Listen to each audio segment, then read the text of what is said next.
एक बार फिर जो है कांग्रेस जयपुर की सड़कों पे उतरती हुई नजर आ रही है कि क्योंकि अमित शाह जो गृह मंत्री हैं उनके द्वारा एक बयान दिया गया था अम्बेडकर को लेकर, उसी का विरोध प्रदर्शन और राष्ट्रपति के नाम ज्ञापन देने के लिए कांग्रेस के जो कार्यकर्ता हैं जिला अध्यक्ष के साथ आज सड़कों पर उतरते हुए नजर आ रहे हैं। आप देख सकते हैं विजुअल के माध्यम से जो भीमराव अम्बेडकर सम्मान मार्च जो निकाला जा रहा है, जो मार्च है वो यहाँ से निकाला जा रहा है और कलेक्टर के राष्ट्रपति के नाम जो है ज्ञापन देने का इनका जो है प्रोसेस है, क्योंकि यहाँ से ये निकलेंगे और एक मार्च निकालते हुए कलेक्ट्रेट जाएंगे, कलेक्ट्रेट जाके ये राष्ट्रपति के नाम जो है ज्ञापन देंगे।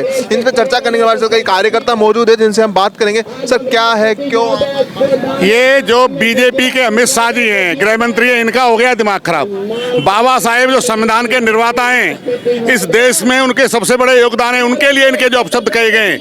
हमारी केंद्र सरकार से मांगे, नरेंद्र मोदी से मांगे, अमित शाह को बर्खास्त करें, वरना कांग्रेस का धरना प्रदर्शन देश में इस तरीके से बरकरार रहेगा, ऐसे ही जारी रहेगा।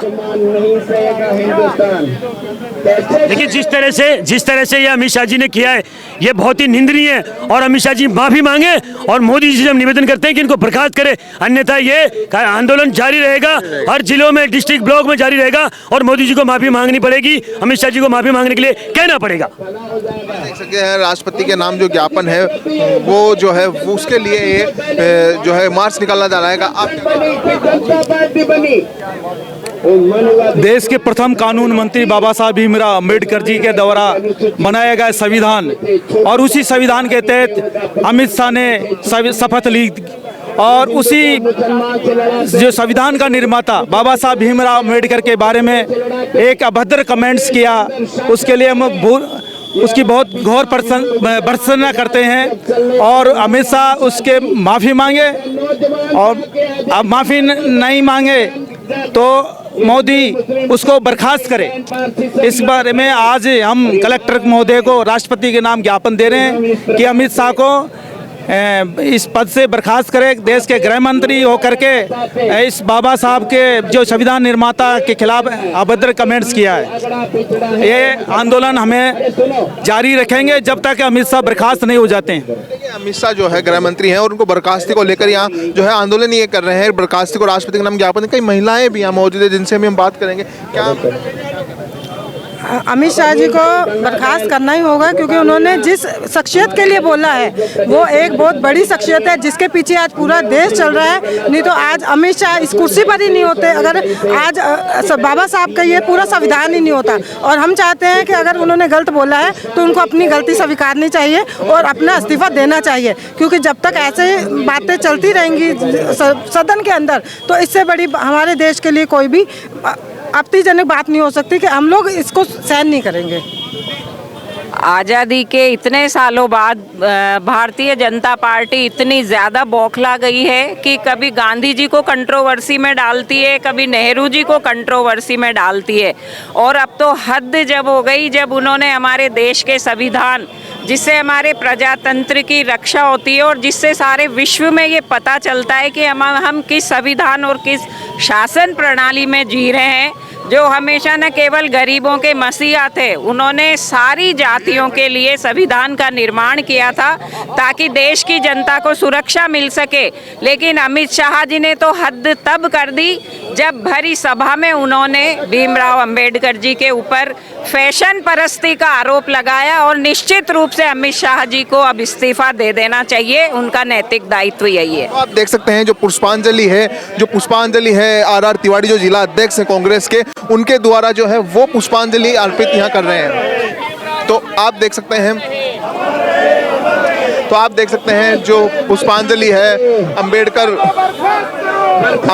की जो तस्वीर है उसके आगे जो है पुष्पांजलि अर्पित कर रहे हैं। जिला अध्यक्ष हैं, जो जिला अध्यक्ष आर तिवारी वो यहाँ मौजूद हैं, जो विधायक हैं ठीक है वो यहाँ मौजूद हैं। तो तमाम जो है कार्यकर्ताओं के साथ जो है जिला अध्यक्ष हैं, तमाम जो है कार्यकर्ता जो पदाधिकारी हैं वो यहाँ मौजूद हैं। तो आप देख सकते हैं जो पुष्पांजलि है वो अर्पित कर रहे हैं भीमराव अम्बेडकर की जो तस्वीर है उसके आगे। सब जिलाधीश महोदय के यहाँ ज्ञापन देने के लिए रवाना होंगे। आप देख सकते हैं तस्वीरों के माध्यम से चलेंगे भाई, 4-4 की लाइन में अनुशासन में चलेंगे। जो तस्वीरों के जो है भीमराव अम्बेडकर की जो तस्वीर है उसके आगे जो है उसके जो है अर्पित कर रहे हैं। देखिए आप देख सकते हैं लगातार जो आप देख सकते हैं अध्यक्ष जो हैं जिला अध्यक्ष हैं ये आर तिवारी, जिनसे हम बात करना चाहेंगे। साथियों से निवेदन है कि वो लाइन से चलेंगे और अनुशासन का परिचय देंगे। हेलो, सभी साथियों से निवेदन है कि वो लाइन से चलेंगे और अनुशासन का परिचय देंगे और आगे अपने सीनियर लीडर चलेंगे और नारे लगाते हुए अपने जिलाधीश की तरफ, जिलाधीश कार्यालय की तरफ चलेंगे और महिलाएं एक अलग लाइन से चलेंगी।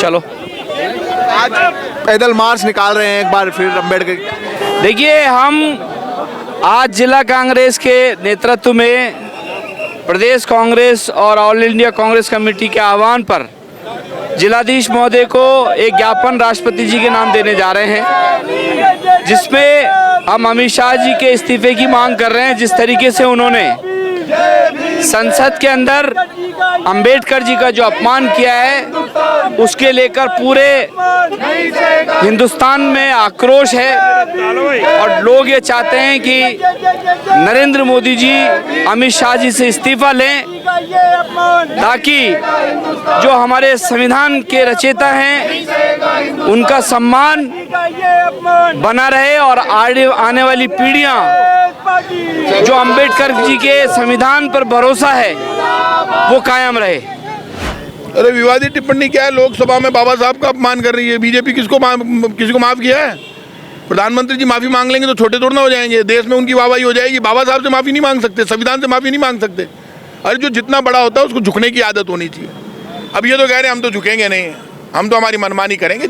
बीजेपी फेल हो गई, डबल इंजन की सरकार धुआं फेंक रही है, कोयला है नहीं इनके पास, हालत खराब है, भूख से नौजवान आत्महत्या कर रहा है। तो अब ये संविधान का ही अपमान करेंगे, बाबा साहब का अपमान करेंगे तो ध्यान डाइवर्ट होगा।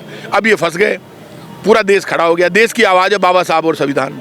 तो देश की आवाज़ का अपमान करने के बाद राहुल गांधी के खिलाफ FIR दर्ज कर ली। राहुल गांधी कह रहा है वीडियो क्लिप देख लो, बोले वीडियो क्लिप नहीं देखेंगे, FIR दर्ज करेंगे। अंदर होती है क्या? लोकसभा और विधानसभाओं के अंदर FIR दर्ज करोगे क्या? देश को कहाँ ले जाना चाहते हो भाई? किसको डरा रहे हो? कौन डर रहा है? कोई डर नहीं। अरे मान लिया हम चुनाव हार गए, मान लिया तुम जीत गए, आपके पास शासन है, आपके पास सत्ता है, आपका लाठी है, गोली है, तो क्या अंग्रेजों की तरह शासन करोगे? मैं कल समरावता गांव गया था, वहाँ लोगों को मारा, कूटा, पीटा, टारगेट कर करके आदिवासी लोगों को मारा, SC ST के लोगों को मारा, जनरल कास्ट के लोगों को मारा, सबको ठोका गाँव में पूरे में, और 200 गाड़ियाँ जला दी, स्कूटर मोटरसाइकिल जला दिए। यदि कोई निर्दलीय उम्मीदवार नरेश मीणा ने वहाँ धरना दे भी दिया तो जान से मारोगे क्या उसको बेचारे को? वो भी छात्र नेता रहा है। यदि आप बीजेपी के कार्यकर्ता पर भी बीजेपी की सरकार जुल्म करेगी, मारेगी, तो हम तो बीजेपी के कार्यकर्ता को भी बचाएंगे, क्योंकि बीजेपी वाले तो बीजेपी के कार्यकर्ता को भी भूल गए, हिंदू मुसलमान के नाम पर बेवकूफ़ बना के वोट लेके चले गए। अब बीजेपी की जो सरकार है वो पूरे देश में गलत व्यवहार कर रही है लोगों के साथ और संविधान के विपरीत चल रही है, इसलिए विरोध हो रहा है। तो भैया राहुल गांधी 4000 किलोमीटर सड़क पर चलता है, उसको प्रधानमंत्री बनने की लालसा नहीं, लेकिन देश में भय के वातावरण को और नफरत के वातावरण को दूर करने के लिए तो हम तो यहाँ पर 1 किलोमीटर पैदल चलें।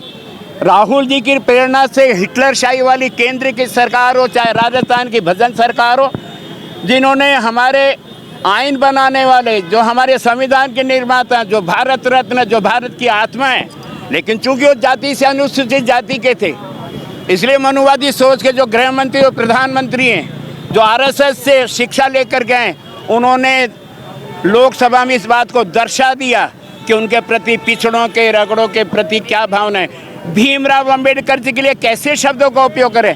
अंबेडकर अंबेडकर अंबेडकर अंबेडकर चिल्लाते हैं, फैशन हो गया।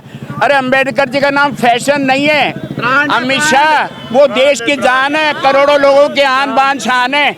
हम कांग्रेस के साथी इसके खिलाफ आज ज्ञापन देना है राष्ट्रपति महोदय के नाम। हमने जिलाधीश महोदय को ज्ञापन दिया कैसे मनुवादी सोच के गृह मंत्री को तत्काल प्रभाव से केंद्र के मंत्रिमंडल से बर्खास्त किया जाए। अंबेडकर जी का अपमान हम नहीं सहेंगे और देश की आत्मा के साथ में हम हिंदू, मुसलमान, सिख, ईसाई, पारसी सब साथ हैं, कहीं कोई अलगाव नहीं है।